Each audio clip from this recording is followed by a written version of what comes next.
जयपुर राज्य के एक छोटे से गांव में करोड़ीमल नाम का व्यापारी अपनी पत्नी सुमित्रा और पुत्री गायत्री के साथ रहता था। करोड़ीमल ने अपनी पुत्री गायत्री का रिश्ता निश्चित कर दिया था। अब उसके विवाह की तिथि तय की गई और विवाह की तैयारी प्रारंभ हो गई। एक दिन करोड़ीमल ने अपनी पत्नी सुमित्रा से अपनी इच्छा बताई। मैं अपनी पुत्री गायत्री का विवाह बहुत धूमधाम से करना चाहता हूँ और मैं परसों से उसके लिए एक कीमती 9 लखा हार भी बनवाना चाहता हूँ। ये तो बड़ी अच्छी बात है, मगर आप 9 लखा हार बनवाएंगे किससे? मुन्नी लाल सुनार से। उसके जैसा बारीक काम कोई और सुनार नहीं कर पाएगा। उसके काम में जो सफाई है ना, वो किसी सुनार के काम में नहीं है। नहीं नहीं, तुम उससे 9 लखा हार मत बनवाना। क्यों? इसलिए क्योंकि काम की सफाई के साथ साथ वो हाथ की सफाई में भी माहिर है। मेरी सहेली जानकी ने उससे मोतियों का हार बनवाया तो सारे मोती नकली निकले। ऐसा कुछ भी नहीं है, मैं उसे बरसों से जानता हूँ भाई। और फिर हमारे तो दादा भी उसके दादाओं से ही जेवरात बनवाया करते थे। हैं? वो हमारे साथ बेईमानी नहीं करेगा। तभी वहाँ करोड़ीमल की पत्नी सुमित्रा की सहेली रंभा आ जाती है। राम राम सेठ जी। अरे राम राम पंडिताइन, कहिए कैसे मिजाज हैं आपके? और पंडित जी के घर में सब कुशल मंगल तो है? जब गांव में ऐसे लोग बैठे हो तो क्या कुशल और क्या मंगल, सब कुछ अमंगल ही अमंगल है। क्या बात है सखी, ऐसा क्यों बोल रही हो? सब ठीक तो है ना? चोरी हो गई, चोरी। किसके घर चोरी हो गई? किसके घर चोरी चोरी नहीं, डाका पड़ा है, डाका। अरे किसके घर डाका पड़ा है, साफ साफ बताती क्यों नहीं? मेरा तो जी बैठा जा रहा है। किसी और के घर में नहीं, मेरे ही घर में डाका पड़ा है। सुमित्रा और करोड़ीमल हैरानी से रंभा की तरफ देखते हैं और एक साथ बोलते हैं, तुम्हारे घर? हाँ हाँ, मेरे घर। हाय दैया, क्या सब कुछ ले गए डाकू? सब कुछ क्या ले गए, मेरा तो विश्वास ही उठ गया दुनिया से। अरे साफ साफ बताओ कि बात क्या हो गई?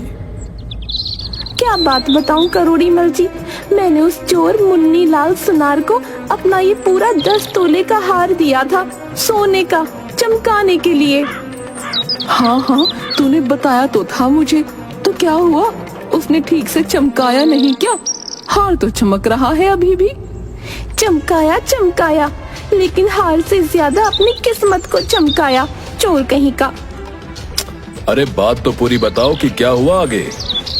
होना क्या था, उसने हार तो चमका दिया और समय से मुझे वापस भी कर दिया, लेकिन जब मैंने हार को गले में डाला तो मुझे ये कुछ हल्का सा लगा। बस फिर क्या था, मैं तो हूँ ही समझदार।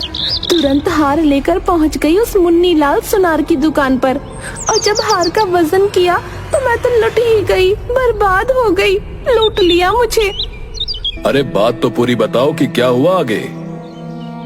होना क्या था, उसने मेरे 10 तोले के हार का 8 तोले बनाकर वापस किया। न एक कम न एक ज्यादा, पूरे 2 तोले का सोना गायब कर दिया। सुन लिया आपने अपने कानों से, मैं यही तो समझा रही थी कि वो 1 नंबर का चोर है। काम के साथ साथ हाथ की सफाई भी बड़ी अच्छी करता है। अब अपने कानों से सुन लिया ना, और आंखों से देख भी लिया, तो हुआ ना आपको विश्वास? लेकिन आपने मुन्नी लाल सुनार को पूछा नहीं कि हार में से 2 तोला सोना कहाँ गया? हाय दैया, चोरों की भला कोई नियत होती है क्या? आप भी कैसी बातें करते हो। वो हमसे कहता, हाँ मैंने 2 तोला सोना चुराया है। करोड़ीमल जी, दुनिया आपकी तरह सीधी नहीं है, बड़े चालू लोग हैं यहाँ तो। देख लो अपनी आँखों से, ऊपर वाले ने तुम्हें सही समय पर बचा लिया, वरना कल को हार के साथ साथ बेटी के ससुराल में इज्जत भी गंवानी पड़ती। तुम सही कह रही थी, परंतु उसके जैसा बारीक काम करने वाला आसपास के गांव में भी कोई नहीं है। ठीक है तो करवाओ उससे ही काम। उससे 9 लखा हार बनवाया और वो नकली निकल गया तो गायत्री के ससुराल में कितनी बदनामी होगी, ये सोचा है आपने? बात तो तुम ठीक कह रही हो, लेकिन उसके जैसा हार कोई और बना नहीं पाएगा। इसीलिए हार तो मैं उससे ही बनवाऊंगा। देखता हूं वो मुझे कैसे धोखा देता है। वो शेर है तो मैं सवा शेर। तुम बस देखती जाओ। मुझे डर है कि हमारा नुकसान ना हो जाए, इसलिए एक बार सोच लो भाई। अरे मैंने सोच लिया है। इस बार मेरी चालाकी के सामने उसकी चालाकी धरी की धरी रह जाएगी। तुम चिंता मत करो। अगले दिन करोड़ी मल ने मुन्नी लाल सुनार को बुलाया और नौलखा हार बनवाने का काम सौंपते हुए बोला, मुन्नी लाल, तुम्हारी हाथ की सफाई के बहुत चर्चे सुने हैं। ये मेरी बेटी की शादी का हार है। मैं नहीं चाहता कि इसमें तुम कोई हेरा फेरी करो, इसलिए तुम ये हार काली नदी के पार बने मेरे मकान में बनाओगे और मेरा एक आदमी हर समय तुम्हारे साथ रहकर तुम्हारी निगरानी करेगा। सेठ जी कैसी बातें करते हो हैं? गायत्री तो मेरी बेटी जैसी है। भला उसके विवाह के गहने के साथ मैं ऐसा क्यों करूंगा? आप मुझ पर विश्वास करें। आप जैसा चाहते हैं मैं वैसा ही हार बना कर दूंगा, वो भी एकदम खरा। मुझे मेरी दुकान पर ही काम करने दीजिए। नहीं नहीं मुन्नी लाल, ये मेरी बेटी के ससुराल के सामने इज्जत की बात है। मैं किसी पर विश्वास नहीं करूंगा। तुमसे जैसा कहता हूं वैसा ही करो। कल से काली नदी के पार बने मकान में काम शुरू कर दो। अगले दिन से काम शुरू हो गया। मुन्नी लाल और सेठ जी का नौकर मुरली नाव में बैठकर काली नदी के पार सेठ जी के मकान में जाते हैं।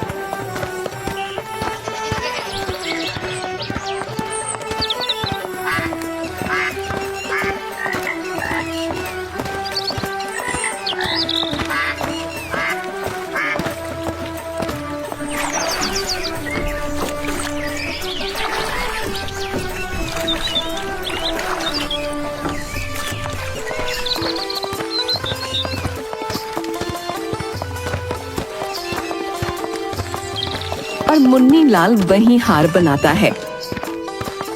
मुरली उसकी निगरानी करता। शाम को आधा बना हुआ हार लेकर वे वापस लौट आते। सेठ आधा बना हुआ हार अपनी तिजोरी में रख लेता।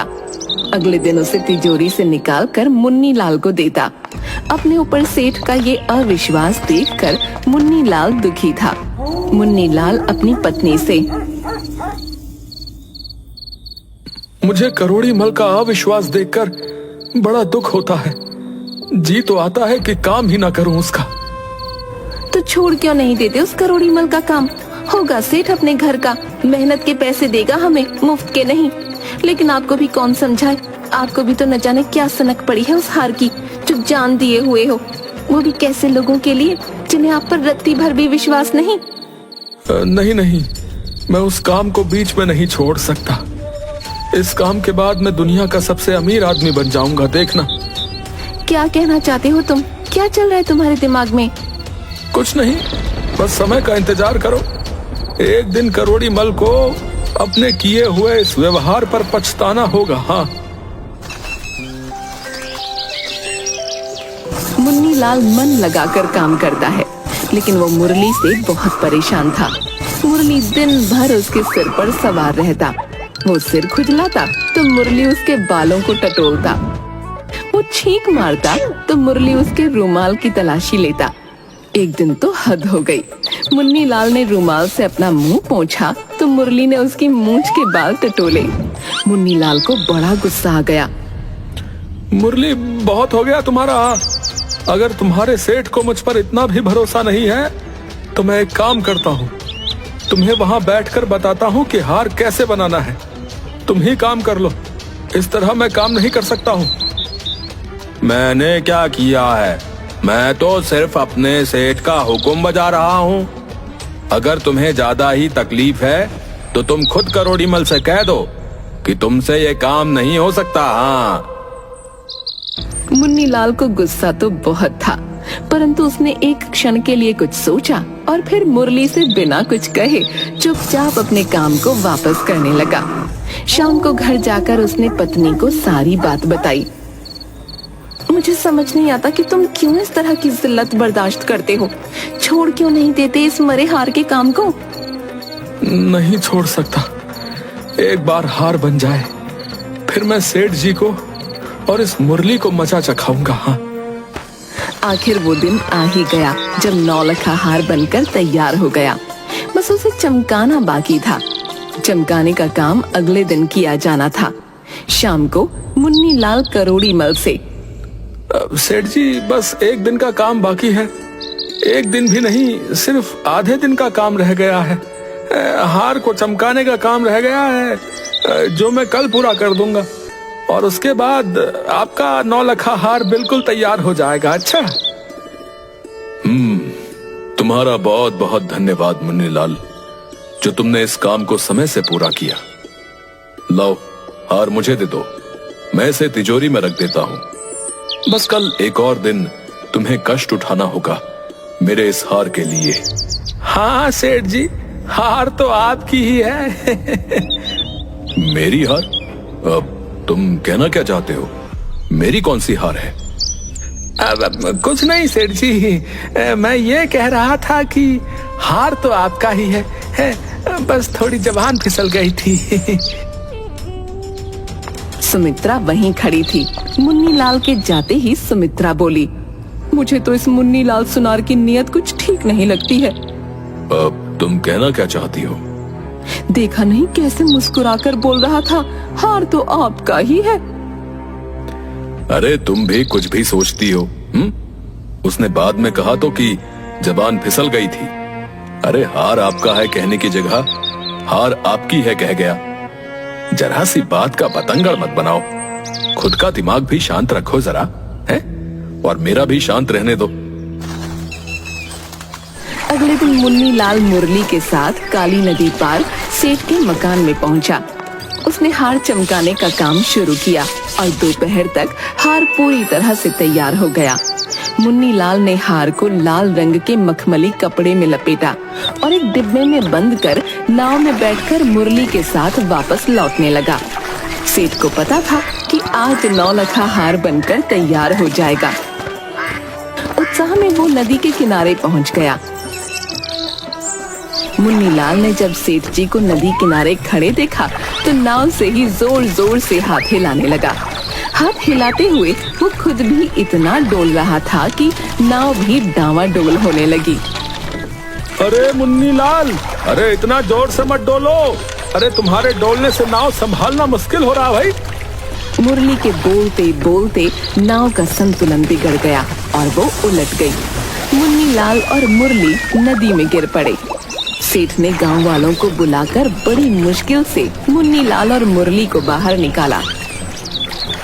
बाहर निकलने के बाद, सेठ जी ये लीजिए आपकी अमानत।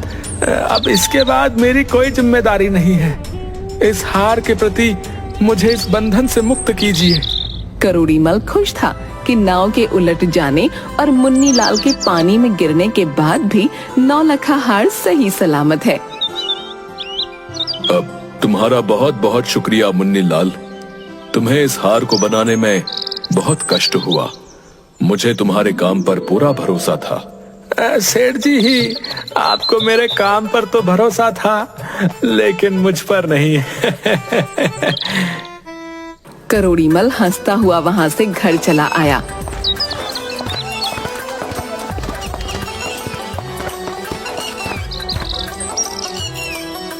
सेठानी हार देखकर खुश तो हुई पर उससे कहीं ज्यादा अपने पति की चतुरता पर। गांव भर के लोगों ने सेठ की खूब प्रशंसा की कि चालाकी में सेठ मुन्नी लाल से 20 है। दिन गुजरे और वो दिन भी आ गया जब गायत्री का विवाह था। सुमित्रा ने नौलखा हार का डिब्बा खोला तो दंग रह गई। हार काला पड़ चुका था। सुमित्रा जोर जोर से रोने लगी। मोरे मैया लुट गए, हम तो बर्बाद हो गए। कोई सेठ को बुलाओ, ये क्या हो गया? जिसका डर था वही हुआ। मैंने कितना मना किया था उस चोर बेईमान मुन्नी लाल से हार बनवाने के लिए, लेकिन मेरी सुनता कौन है? अब देख लो नतीजा। तभी करोड़ी मल भागता हुआ वहां पहुंचा और हार देखकर वो आग बबूला हो गया। उसने मुन्नी लाल को बुला भेजा। मुन्नी लाल आया और सेठ उस पर भड़कने लगा। सच कहते हैं लोग, तू सच में एक नंबर का चोर है, बेईमान है। आखिर तूने अपनी असली जात दिखा ही दी है। सेठ जी शांत हो जाइए। ये लीजिए 9 लखा हार, आपकी अमानत। आपने मुझ पर विश्वास नहीं किया था ना, इसीलिए मैंने ये सारा खेल किया था। हाँ। हार देखकर करोड़ी मल शांत हो जाता है और मुन्नी लाल से पूछता है, इतनी निगरानी के बाद भी तुमने असली हार गायब कैसे किया? सेठ जी, आपको याद है जिस दिन मैंने आपको 9 लखा हार पूरा तैयार करके सौंपा था, उस दिन नदी में नाव उलट गई थी। हाँ हाँ, वो मैं कैसे भूल सकता हूँ। बड़ी ही मुश्किल से तुम लोगों को नदी से निकाला था। सेठ जी, मैंने नकली 9 लखा हार नदी के भीतर छुपा कर रखा था। नाव उलटने पर मैंने असली हार को नकली हार से बदल दिया और किसी को पता भी नहीं चला। असली हार मैंने नदी में ही छुपा कर रख दिया था, जो मैं रात को निकाल लाया। लेकिन एक बात मुझे अभी भी समझ में नहीं आई। कहिए सेठ जी, अब और क्या पूछना है? अगर तुम्हें यह हार मुझे वापस ही करना था तो तुमने ये सब क्यों किया? सेठ जी, माना कि हम सुनार जात से बदनाम हैं, कि हम किसी के सगे नहीं होते, लेकिन मैंने गायत्री बेटी को हमेशा अपनी बेटी ही माना है। जितना शौक आपको उसके ब्याह के लिए था ना, उतना ही मुझे भी था। आपकी ममता और मेरी ममता में सिर्फ फर्क इतना सा था कि आपने उसे जन्म दिया और आप उसका कन्यादान कर सकते हैं। मैंने ना तो उसे जन्म दिया और ना ही उसका कन्यादान कर सकता हूं।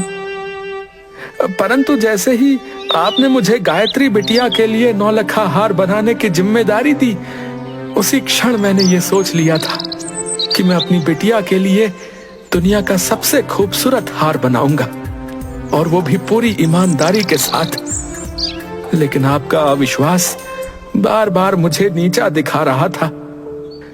मैंने ये सब सिर्फ आपको ये बताने के लिए ही किया कि मैं गलत नहीं हूं। मुझे माफ कर दो मुन्नी लाल, मुझसे बहुत बड़ी गलती हो गई।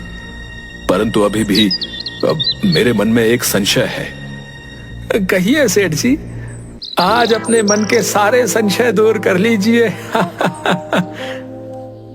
तुमने गांव के बाकी लोगों के जेवरों को बनाने और साफ करने में उनके साथ बेईमानी क्यों की? जी, मैं रोज भगवान के आगे जाता हूँ और एक ही प्रार्थना करता हूँ कि मुझे अगले जन्म में सुनार का जन्म मत देना, क्योंकि मैं कितनी भी ईमानदारी कर लूं, लोगों के मन से ये भाव नहीं मिटा सकता कि मैंने अपना काम पूरी ईमानदारी के साथ किया है। करोड़ी मल को अपने किए व्यवहार पर पछतावा था। उन्होंने अपनी बेटी गायत्री का कन्यादान करते वक्त अपने और सेठानी के साथ साथ मुन्नी लाल और उसकी पत्नी को भी बिठाया और उन चारों ने मिलकर गायत्री का कन्यादान किया। मुन्नी लाल अपनी पत्नी से बोले, देखा, मैंने तुमसे कहा था ना, इस काम के बाद मैं दुनिया का सबसे अमीर आदमी बन जाऊंगा। हमने खुद की औलाद को जन्म नहीं दिया, फिर भी आज हम माता पिता बन गए। सही कहा था आपने, आज हम दुनिया के सबसे अमीर इंसान हैं।